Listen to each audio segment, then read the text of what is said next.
कहीं कोई दिक्कत न हो, कहीं कोई अव्यवस्था न फैले, कोई भी उनकी आस्था के साथ खिलवाड़ न करने पाए, इन सब बातों का ध्यान में रख करके प्रयास प्रारंभ किए गए हैं।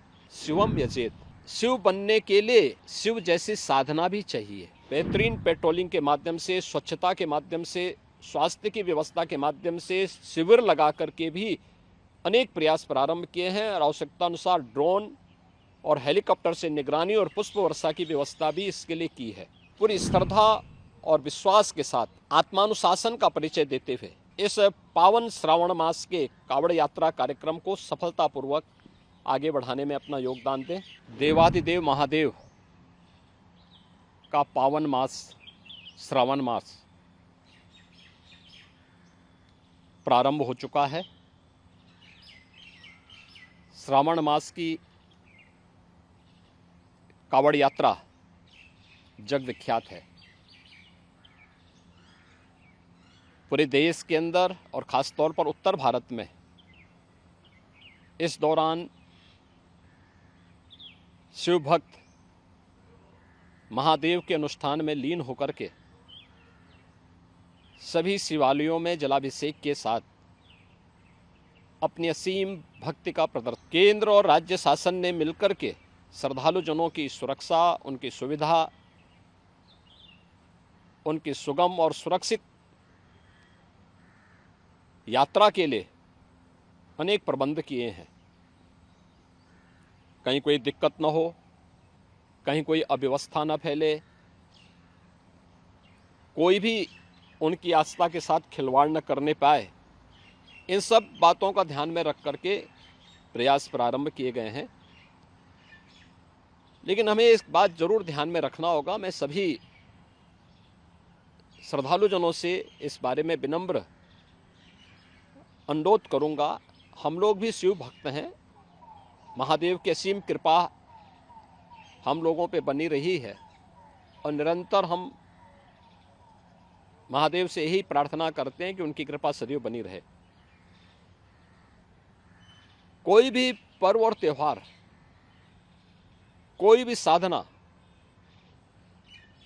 बिना आत्मानुशासन के पूरी नहीं होती है। सुगम और सुरक्षित यात्रा के लिए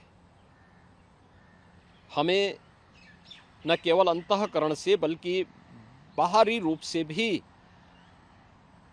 उस पूरी प्रक्रिया के साथ लीन होना पड़ेगा।